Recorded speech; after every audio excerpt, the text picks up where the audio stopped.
Welcome to my channel. If you're new to my channel, welcome. If you are back, what is up? So today we're gonna get on a different topic right now. Um, if you're coming from my reel that I shared about my testimony, um, thank you for your support. Thank you. It means a lot. It really does. Um, December 21st, 2024 was my anniversary of my car accident. I almost died a year ago. Almost wasn't here. I got hit by a car a year ago. I was coming from work and I thought the guy saw me. There was two cars ahead of the person that hit me, and they saw me.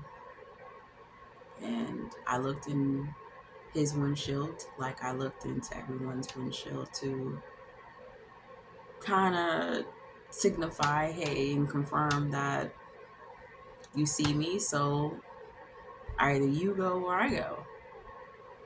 So as I started to walk off the sidewalk and walk into the street, I got hit. Um,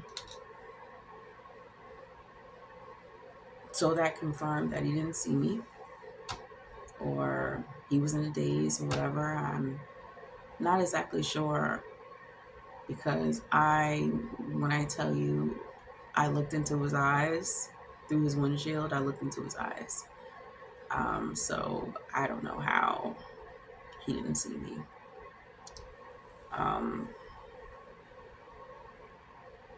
I got hit two more times as I was laying on the pavement. I guess he tried to maneuver out of the way or something, but I know I got hit two more times.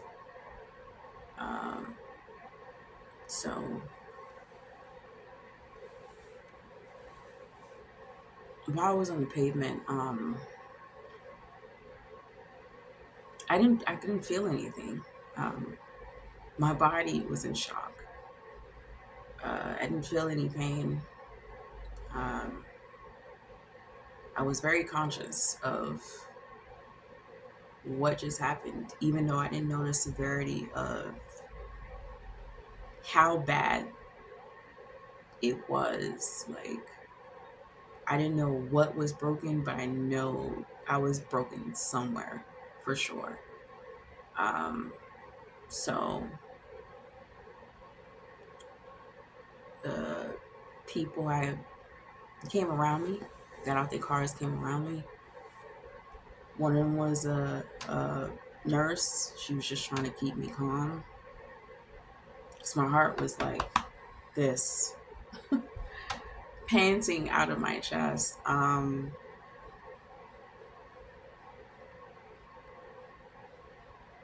And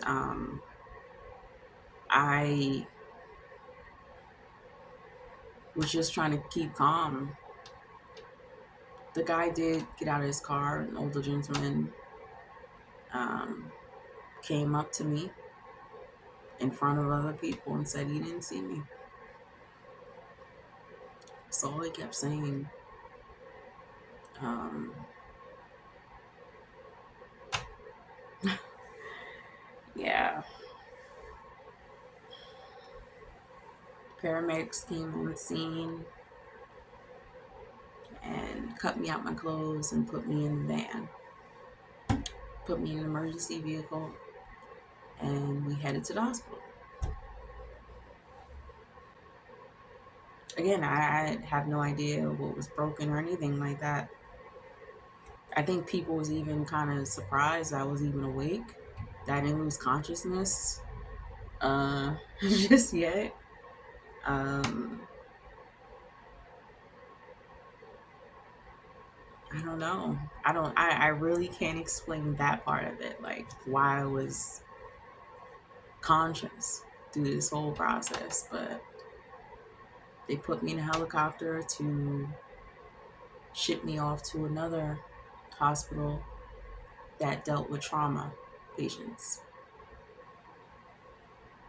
Um, so I guess I lost consciousness when I got there or during the helicopter ride. When I woke up, it was Christmas morning. I was sedated for 4 days.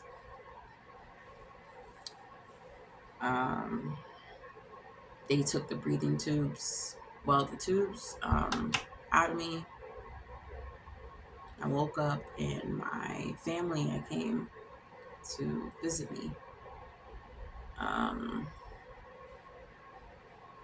it was all a confusing. It was a confusing moment um, because I didn't know the severity. I'll say that again. I didn't know. So I woke up and my arm, leg. I didn't know if both legs were done. My it just I didn't know. But when you wake up and you looked at your body and I couldn't move really. That kind of confirmed how bad things was. I was plugged up to everything, oxygen, um, pulse. Obviously, they took blood, and I was plugged up. So things were really bad. um, During that process, because I was coherent, I signed off throughout the whole process. After waking up, there's certain things I had to sign off, and certain things that I didn't. Certain things that had to happen. You know, it was my breathing. I had to be on oxygen. Um, it was very different. Um, Very different experience. I never experienced it before, so I can't even say that when you're plugged up that way and you can't move and like I just knew things were like bad. Um, Over the process of healing, my body was going through its stages of rebuilding itself, recovery. Um, it was so, let's just say it wasn't easy to sign off documents that said I needed blood transfusions. Um, it wasn't easy being woken up at like 5, 6 o'clock in the morning by surgeons that's telling you that hey, at this time and this date, you have to go into surgery. I had 3 major surgeries, 5 blood transfusions. And each and every time, you don't have time to like be scared. You got to kind of comply with what's going on because, it's your life and you're fighting for your life and you're trying to have faith that you're going to survive. Um, so for me, anytime I had to go into surgery and then the blood transfusions, it was definitely made me nervous, but um, it was something that had to be done. And all I was doing throughout the process was talking to the Lord. actually called on the Lord when I got hit. Um, Before he hit me 2 more times, I called on the Lord. When my body hit the ground, I was like, Lord, woo! And it was so much prayer in just that word. And he saved me. He saved me. I wouldn't be here if it was not the favor of God. Um, like all the times that I was talking to him before surgery or the blood transfusion, I'm like, I know I'm nervous, really nervous. Woo, I don't know what's gonna happen. Woo. Your anxiety levels is shooting through the roof, trying to like not pace back and forth in your head about what can go wrong. Um, and like, hey, when they're putting you under anesthesia and stuff, and like, hey, you're gonna wake up and stuff like that. It's all those things.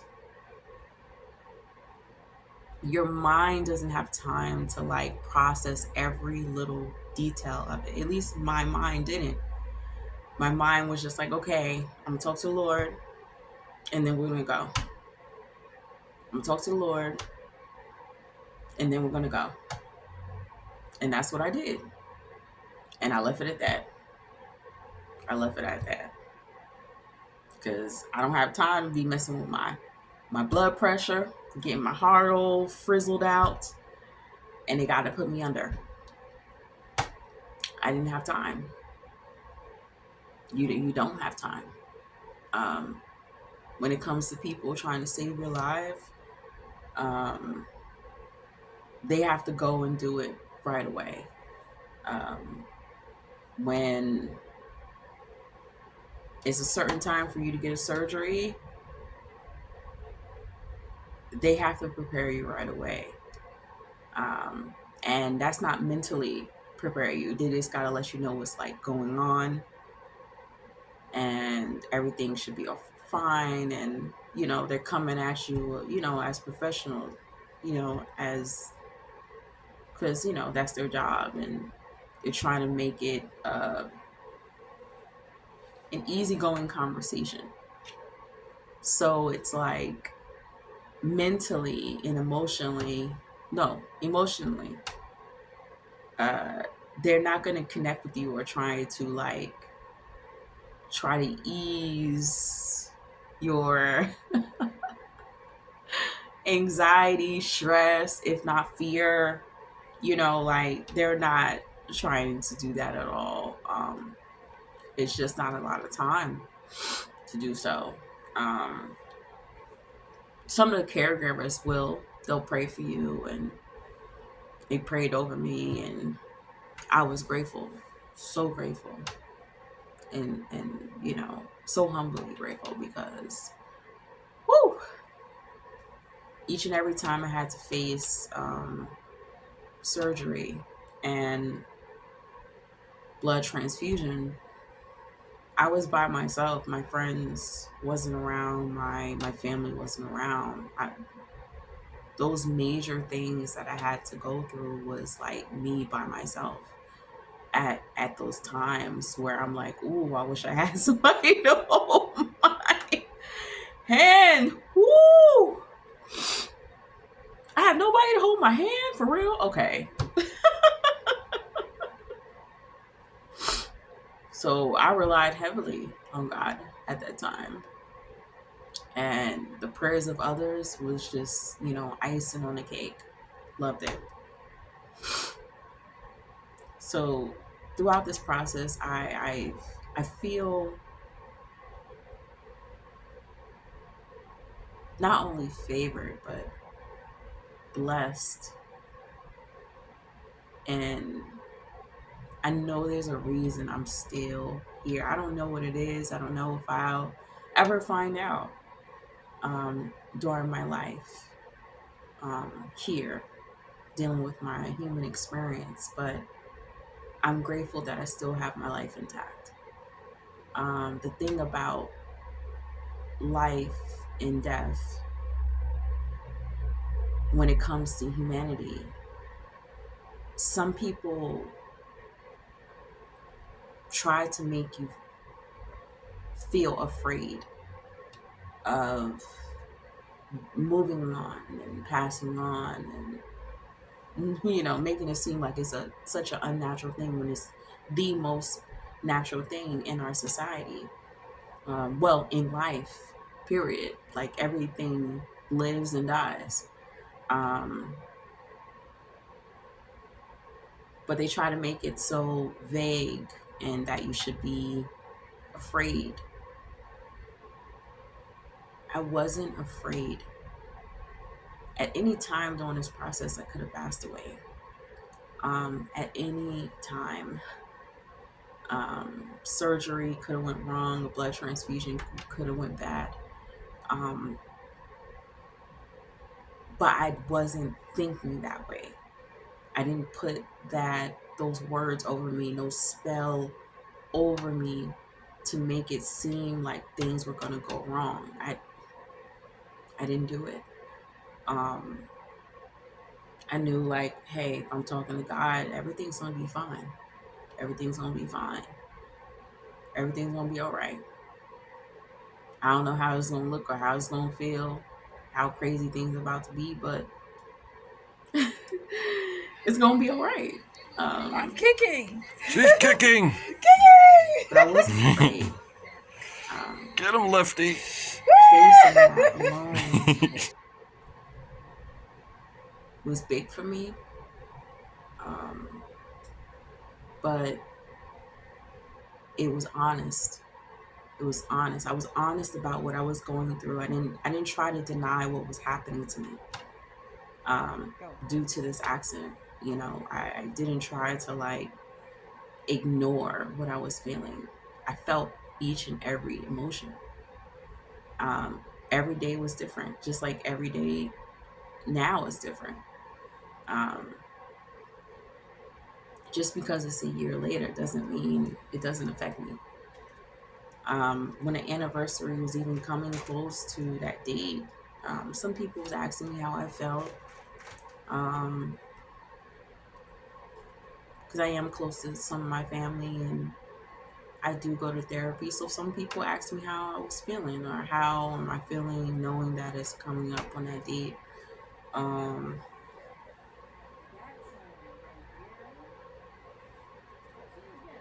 My emotions is like, wow, that really happened. That really happened? Wow. And I'm gonna have to be dealing with this for the rest of my life? Whoa. Because I have these injuries now, I'll be dealing with these issues most likely the rest of my life. Aches and pains, and possibly if I get older, another surgery or whatever.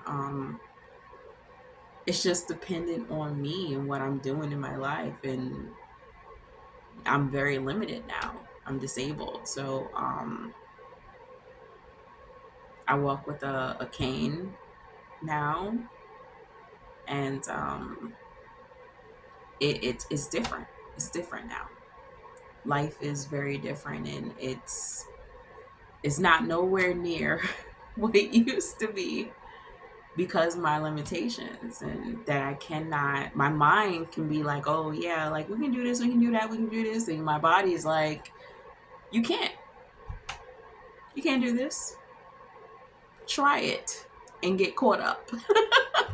Try it and get caught up.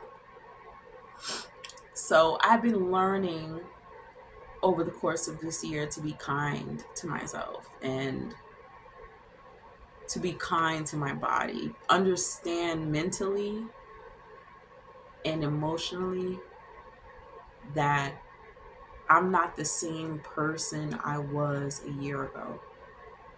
I'm different. I'm very, very different. My ideals and my values have changed. My body my life is structured around how my body is moving now, how I'm able to center myself. So it's different now. It's very different. But I'm grateful for the journey. But I understand life's terms and conditions. The terms and conditions suck, but I'm grateful for life. I'm grateful for life. I am grateful for life. I'm sharing my story because I want people to understand that this can happen to anybody. Life is very, very, very, very, very short. Very short. It can happen like that in an instant. It doesn't have to be a car accident. It could be anything. So I want people to understand that it's important to focus on what you love, what you like about this life. Take charge in your interests and things that you want to do, things you aspire to do, goals that you may want to achieve. Be close to the people that love you, whether that's family, friends, or even strangers. During this process, I got so much love and support from people I didn't even know. So believe me, there's angels. There's definitely angels out here. There's other people there are people that don't know you at all, and they approach you and want to show you love and want to help, give you support. So please don't take life for granted. I know it's stressful. I know sometimes it can be a lot, but it's worth it. It's worth it. And that's all I want to share, that it's worth it. That is my testimony. It's difficult and it's going to stay difficult, but it's worth it. It really is. And it's a blessing. So thank you guys for watching. Thank you for supporting. If you like this video, give it a thumbs up. And if you like my content and you like this video, subscribe. See ya.